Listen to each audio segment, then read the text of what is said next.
오늘 이 수요일 저녁 예배 시간에 하나님께서 우리들에게 주시는 말씀은 사도행전 2장 5절부터 13절까지의 말씀입니다. 어찌 된 일이냐, 어찌 된 일이냐 라는 제목으로 함께 은혜를 나누도록 하겠습니다. 우리는 지난 주일 예배 시간을 통해서 마가의 다락방에 임재하셨던 성령 충만하심의 사건에 대해서 함께 살펴보았죠. 제자들이 그때와 시기를 알 수는 없었지만 예수님이 말씀하셨던 그 약속을 소망하면서 함께 다락방에 모여 간절히 기도했을 때 성령 충만하심의 역사가 제자들 사이에 일어났음을 우리가 지난 주일 예배 시간의 말씀들을 통해서 살펴보았습니다. 우선 지난주 본문이었는데요. 우리 1절 말씀 먼저 읽어보도록 하겠습니다. 시작. 오순절 날이 이르매 그들이 다 같이 한 곳에 모였더니 아멘. 1절 말씀에 따른다면 성령 충만하심의 사건이 언제 일어났는지를 정확하게 기록해주고 있는데요. 오순절 날이었다고 말씀하고 있습니다. 이 오순절 날은 유월절로부터 50일이 지난 날이었어요. 일주일이 7번 지났잖아요. 그래서 77절이라고 불렀습니다. 그런데 또한 그날은 어떤 날이었냐면 유대인들이 처음으로 곡식을 수확하던 날이었어요. 보리와 밀을 처음으로 수확하던 날이었는데 그래서 오순절을 유대인들은 어떻게 불렀냐면 맥추절 그리고 초실절이라고도 불렀습니다. 그러니까 우리가 지난 7월 첫째 주일날 맥주감사주일을 지키지 않았어요? 바로 이 맥주감사주일이 이 오순절로부터 유래가 된 것이죠. 첫 수확, 첫 열매를 거두었던 날을 오순절이라고 불렀는데 그날 마가다락방에서 함께 기도하던 제자들 사이에 성령의 놀라운 충만하심의 역사가 일어났던 것을 우리들이 1절 말씀을 통해서 살펴볼 수가 있습니다. 초대 교부 중에 황금의 입이라고 불리웠던 요한 크리소스톰이라는 유명한 교부가 있습니다. 갑자기 발음이 안 되네요. 이분이요, 오늘 본문의 말씀을 주의를 이렇게 합니다. 제가 잠깐 소개하면 이렇습니다. 말씀의 낯을 댈 때가 다가왔다. 왜냐하면 여기 날카로운 나래가 지닌 낫과 같이 성령께서 내려오셨기 때문이다. 요한 크리소스톰이요, 어떻게 주의를 하냐면 이 맥추절이 첫 열매를 거두는 날이잖아요. 바로 보리를 수확하듯이 우리 예수님께서, 우리 성령께서 제자들의 신앙을 수확하셨다. 그 의미로 성령 충만하심의 역사가 일어났다라고 주의를 했던 것이죠. 그래서 생각해보면요, 농부들이 씨를 뿌리고 땀을 흘리지만 막상 추수할 때를 어림짐작할 수는 있겠지만 정확한 그때를 알 수가 없죠. 그렇지 않습니까? 오늘 제 차태원 집사님이 잠깐 내려오셨어요. 내려오셔가지고 잘 키우셨던 옥수수를 조금 주고 가셨는데요. 집사님이 그렇게 말씀하시더라고요. 너무 중간에 가물어가지고 옥수수를 심었는데 기대했던 만큼 제 옥수수가 올라오지 않았대요. 그래도 다행히 며칠 동안 요즘에 비가 오기 시작했잖아요. 그러니까 옥수수에서 몇 개 나기 시작하더래요. 그리고 처음 어떻게 보면 거두었던 것과 다름이 없는 옥수수를 쪄서 가져오셨어요. 항상 그렇게 가져오셔서 너무 감사한데요. 아무리 우리가 씨를 뿌리고 잘 가꾸고자 하더라도 추수할 때를 정확히 알 수가 없죠. 하지만 분명한 사실은 추수할 때가 온다는 거예요. 그리고 그때는 사실 우리가 어림짐작해 볼 수 있겠지만 사실상 거두게 하시는 분은 누구시죠? 하나님이 거두게 하시는 것이죠. 요한 크리스토스님이 그렇게 주의를 하고 있는 거예요. 바로 이 성령 충만하심의 역사가 오순절, 맥추절날 일어났다. 그때와 시기를 정확히 제자들은 알 수 없었지만 반드시 주님께서 추수할 때, 첫 열매를 거두어야 될 때 임재하셔서 제자들의 그 간절한 기도에 응답해 주셨다라고 주의했다라는 것이죠. 실제로 2절 말씀을 보시면 당시의 사건에 대해서 이렇게 기록을 하고 있습니다. 지난주 본문 말씀, 우리 2절 말씀 함께 읽어보도록 하겠습니다. 시작.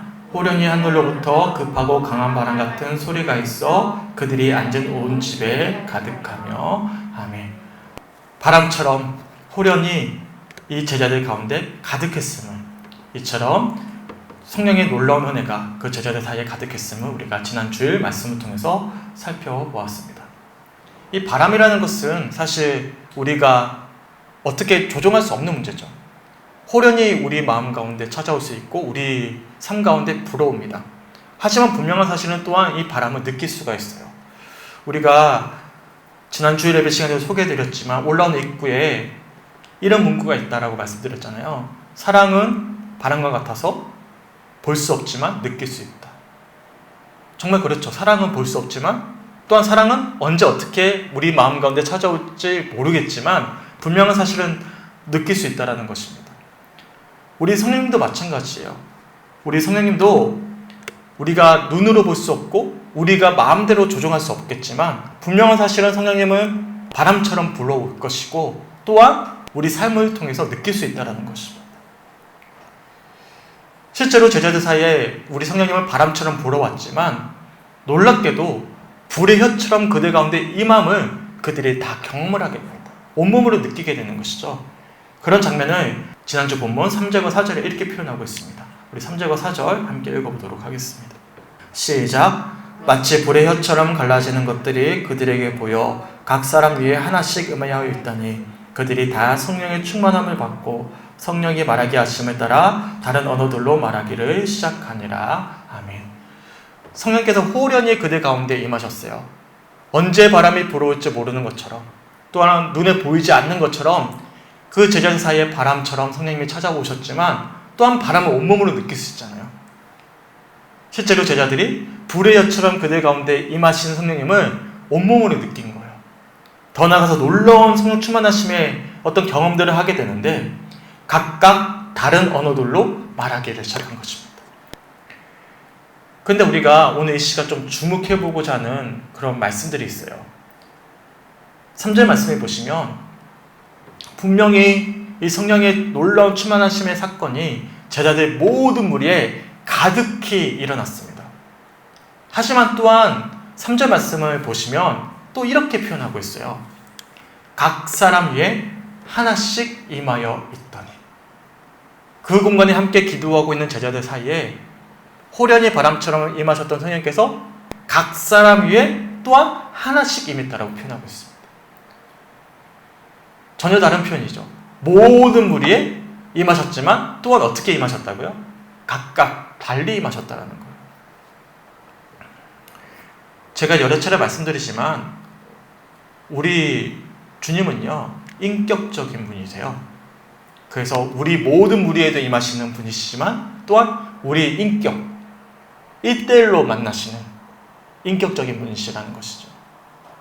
지금 우리가 예배드리는 이 수예배 시간에 우리 성령님이 임재하시지만 또한 우리 성령님은 또한 누구를 만나주시는 거예요? 저만 만나주시는 것이 아니라 우리 각자 각각의 하나씩 위에 임하신다는 것입니다. 그렇다면 우리는 어떻게 해야 될까요? 무엇이 중요할까요? 어떻게 반응하는가가 중요합니다. 왜냐하면 우리 주님께서 우리 성령께서 각 사람 위에 하나씩 임하시기 때문에 그렇습니다. 인격적으로 다가오시기 때문에 그렇죠. 그래서 어떻게 반응하는가가 참 중요합니다. 어제 교육관 앞에 있는 공사가 마무리가 되었어요. 그래서 마무리가 되면서 이 사장님을 이제 모시고 식사를 했습니다. 제가 사장님께 계속 말씀드렸거든요. 꼭 마지막에 함께 식사를 했으면 좋겠다. 제가 대접해드리고 싶다. 그리고 마지막 대금은요. 지금까지 계속 이체를 했는데 직접 뽑아서 두 손에 쥐어드리고 싶었어요. 그래서 마지막 잔금을 제가 다 뽑아가지고 준비해서 식사를 하면서 이런저런 이야기를 나누고 감사하다고 표현하고 제 마지막 대금을 직접 제 현금으로 쥐어드렸어요. 그러면서 그런 이야기를 좀 나눴습니다. 지난 주일날 제가 잠깐 소개해드렸던 것처럼 이 모습은 제가 원하던 모습이 아니었어요. 정말 제가 제일 원하지 않았던 모습이었어요. 그러니까 왜냐면 이제 저는 그동안 준비하면서 그렸던 참 많은 것들을 아내와 같이 봤거든요.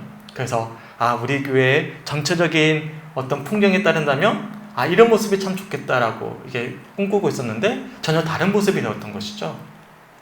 제가 잠깐 김천의 회의, 교육자회의를 다녀왔는데 이미 물건을 다 내리셔서 설치하고 계셔가지고 어떻게 할 수가 없는 거예요.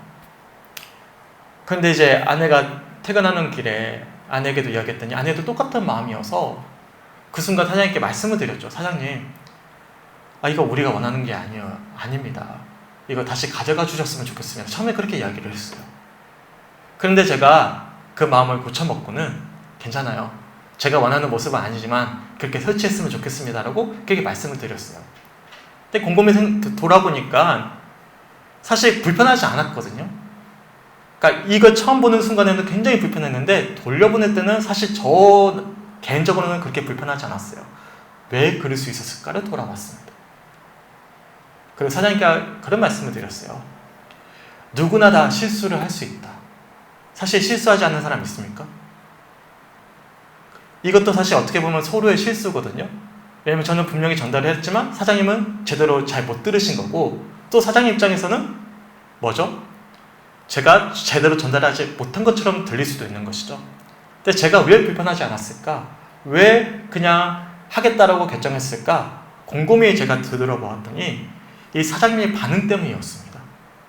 사장님이요, 제가 사장님 이거 아니에요 라고 말씀드렸을 때 어떤 반응을 보이셨냐면, 처음에는 당연히 변호를 하죠. 못 들었는데요? 충분히 그럴 수 있죠. 그런데요, 그 이후의 반응이 막 화를 내시면서 뭔 소리냐고 이렇게 하신 게 아니라 이거 어떻게 해야 되지 하면서 바로 전화를 하시더라고요. 같이 일하시는 분들에게 이거 쉬러 가라고 전화를 하시더라고요. 전화를 끊고 나서 사장님께 물어봤습니다. 사장님, 이거 가져가시면 손해보지 않으세요? 그러니까 손해보겠죠, 당연히 바꿔야 되니까. 그런데 하시는 말씀이 어떤 반응이었냐면, 손해보더라도 이렇게 설치하고 나면 계속해서 목사님 마음이 불편하지 않겠냐고. 네, 볼 때마다 불편하지 않겠냐고. 나도 싫다고. 그런 게 싫다고. 그러면 제가 손해보더라도 바꾸겠다고. 이렇게 말씀을 하시는 거예요.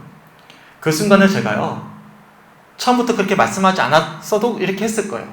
제 마음에 불편한 마음이 굉장히 많이 사라졌습니다.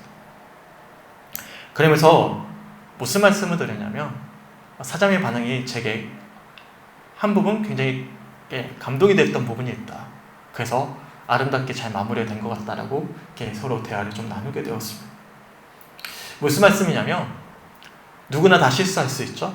하지만 그 상황 속에서 어떻게 반응하는가 참 중요합니다. 저 역시도 그렇게 반응했을 때 사장님이 그렇게 이야기하시더라고요. 지금까지 수많은 교회에서 공사를 했다. 그때마다 많은 사람들이 함께 공사할 때마다 이야기하기 때문에 갈등이 참 많았다.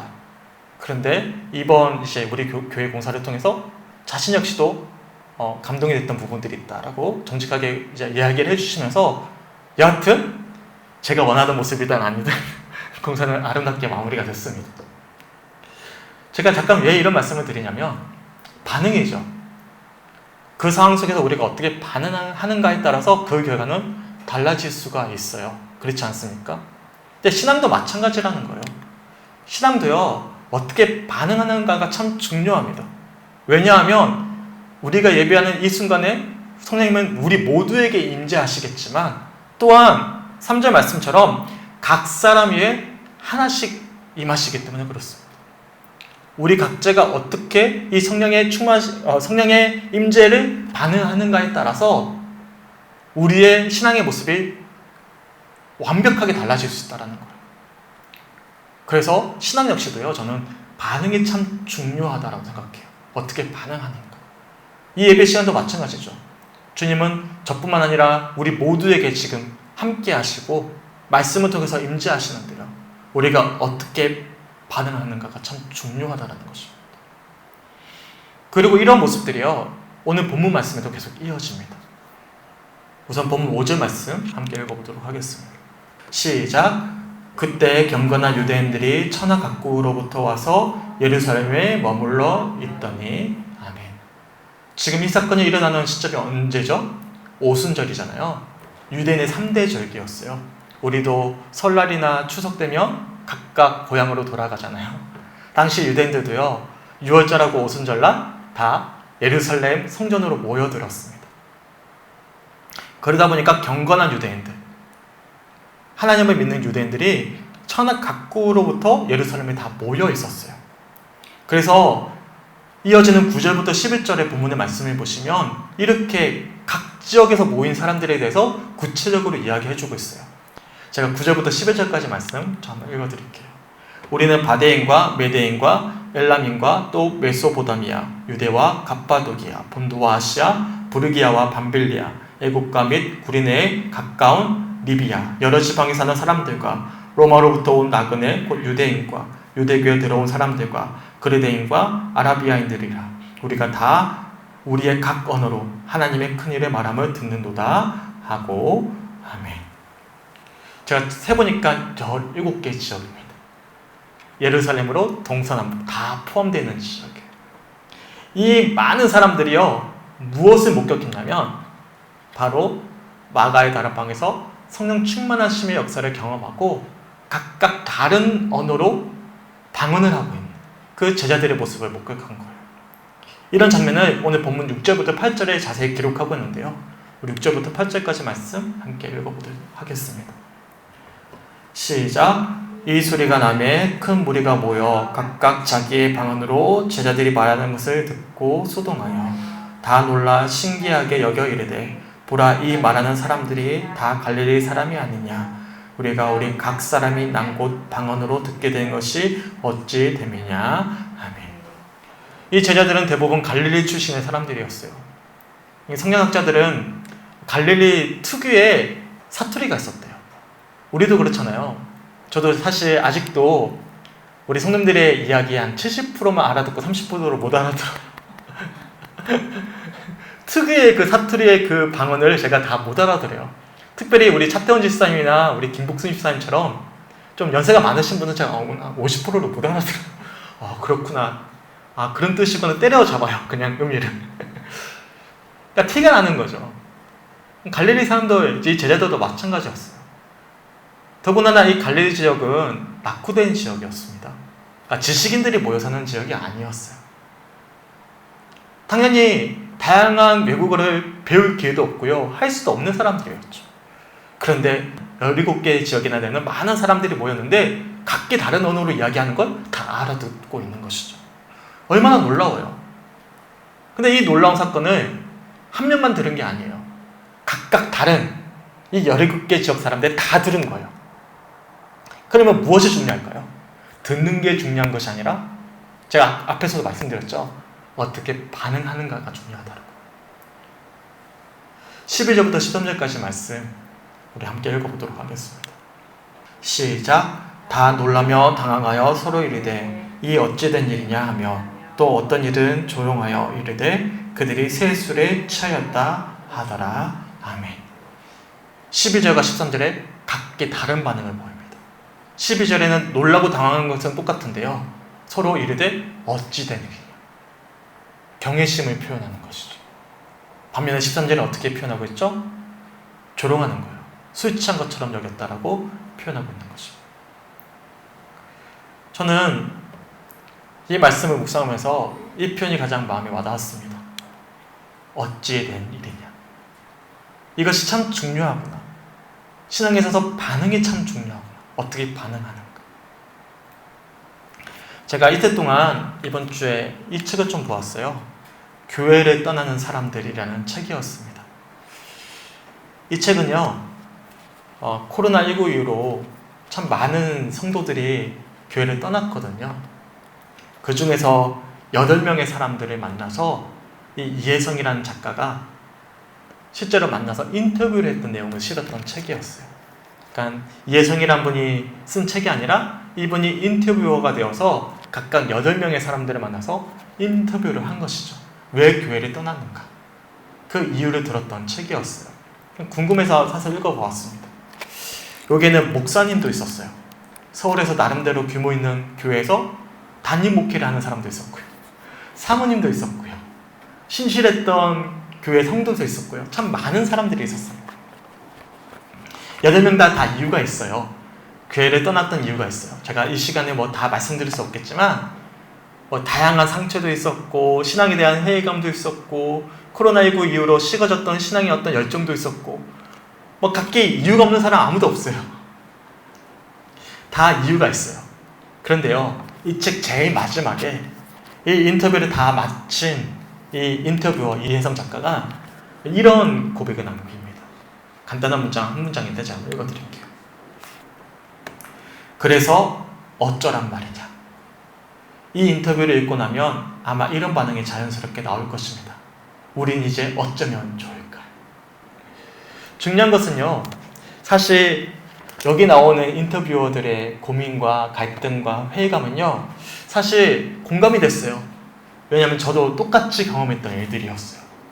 하나님에 대한 회의감, 사람들로부터 받은 상처들, 어떤 사회적인 현상들, 교회에 대한 어떤 불편한 마음들, 감정들, 사실 여기에 나오는 사람들의 고백과 전혀 공감이 안 되는 부분이 하나도 없었어요.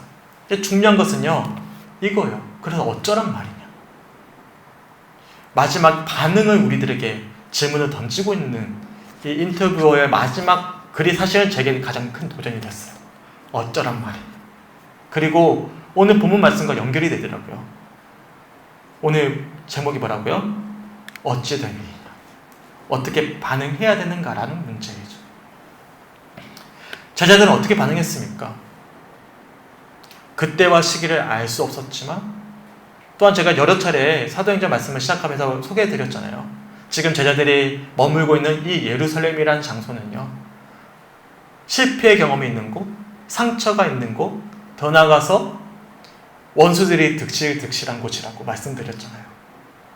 근데 그곳에서 그들은 이 성령 충만하심의 사건을 이렇게 반응을 보였습니다. 온전히 자신들의 연약함을 고백했고요. 그러기에 가룟유다를 소개하면서 그 빈자리를 마띠아라는 하나님의 부르심을 따라서 채울 수가 있었고요. 그렇게 더 간절히 마가의 다락방에 모여 기도할 수가 있었어요. 그리고 그들은 성령 충만하심의 역사를 경험했습니다. 그리고 그들은 변화되었어요. 어찌된 일이냐? 이런 물음 앞에서 그들은 정직하게 반응한 것입니다. 그리고 그렇게 변화된 제자들의 모습에 대해서 박대영 목사님이 이렇게 표현을 하고 있습니다. 그들은 여전히 사람이었고 여전히 연약했습니다. 하지만 그런 조건이 더 이상 그들에게는 제약이 되지 않았습니다. 성령께서 역사하실 공간이 그들의 심령에 준비된 자들은 더는 세상에 속하지 않기 때문입니다. 소망하기는 어찌된 일이냐? 이런 물음이 우리들에게 던져졌을 때 우리가 어떻게 반응해야 될지에 대해서 오늘 이 시간 묵상해 보셨으면 좋겠어요. 그래서 우리 삶 속에서 놀라운 하나님의 역사하심의 은혜를 경험하고 세상이 감당할 수 없는 참된 그리스도인의 삶을 살아낼 수 있는 우리 사랑하는 성축교회 성도들이 되시길 주님의 이름으로 간절히 축원합니다. 아멘. 우리 함께 찬양했으면 좋겠는데 지난주에 함께 불렀던 찬양입니다. 우리 25번 악보집 함께 찬양했으면 좋겠습니다. 우리 함께 찬양하고 기도하겠습니다. 허무한 시절 지날 때 깊은 한숨 내쉴 때 그런 풍경 보시며 단식하는 분 있네. 고와 같이 너희를 버려두지 않으리. 내가 너희와 영원히 함께하리라. 성령이 오셨네. 성령이 오셨네. 내 주에 보내신 성령이 오셨네. 우리 인생 가운데 친히 찾아오셔서 그 나라 꿈꾸게 하시네. 억눌린 자 갇힌 자 자유함이 없는 자 피난처가 되시는 성령님 계시네. 주의 영이 계신 곳에 참 자유가 있다네. 진리의 영이신 성령이 오셨네. 성령이 오셨네. 성령이 오셨네. 내 주에 보내신 성령이 오셨네. 우리 인생 가운데 친히 찾아오셔서 그 나라 꿈꾸게 하시네. 성령이 오셨네. 성령이 오셨네. 성령이 오셨네. 내 주에 보내신 성령이 오셨네. 우리 인생 가운데 친히 찾아오셔서 그 나라 꿈꾸게 하시네. 제가 여러 차례 말씀드리지만 우리 하나님의 시간은요, 카이로의 시간, 지금 현재를 가장 최선으로 일하고 계시는 주님의 시간입니다. 주님 그렇게 우리를 바라보고 계시고 주님의 시간은 바로 그런 시간이죠.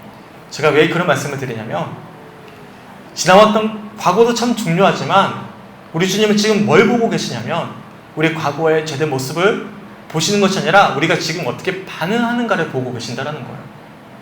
비록 우리가 살아왔던 과거의 모습들이 혹여나 허무한 시절 같고 깊은 한숨을 내신 것처럼 여겨질 수도 있겠지만 주님 이 시간 말씀에 정직하게 반응할 때면 과거에 매이는 삶이 아니라 이 찬양의 고백처럼 그 나라를 꿈꾸게 하실 오늘과 또한 내일을 살아나게 하신다는 사실을 기억하셨으면 좋겠어요. 저들은 분명히 실패했던 사람들이었어요. 예수님을 부인했고 도망쳤던 사람들이었습니다. 하지만 그들이 마가의 다락방에서 주님 앞에 정직하게 어찌된 일이냐 반응했을 때, 믿음으로 반응했을 때 과거에 매이는 삶이 아니라 변화된 하나님의 자녀로서의 새로운 여정을 걸어갔음을 우리가 앞으로 살펴보게 될 것입니다. 그 나라를 꿈꾸는 삶으로 변화되었던 것입니다. 소망하기는 바로 오늘 이 시간이 그런 시간들이 되었으면 좋겠어요. 과거에 우리가 어떻게 살아냈는지도 중요하겠지만 오늘 주시는 이 말씀 앞에서 또한 이 시간 찾아오시는 성령의 어떤 은혜 속에서 우리가 어떻게 반응해야 될지, 또한 앞으로 우리가 무엇을 꿈꾸며 살아내야 될지를 기억하면서 이 시간 믿음으로 정직하게 고백하며 나아갈 수 있고 그렇게 주님의 변화된 은혜를 소망할 수 있는 그런 은혜의 시간이 되셨으면 좋겠습니다. 오늘 주었던 말씀을 붙잡고 함께 기도하도록 하겠습니다.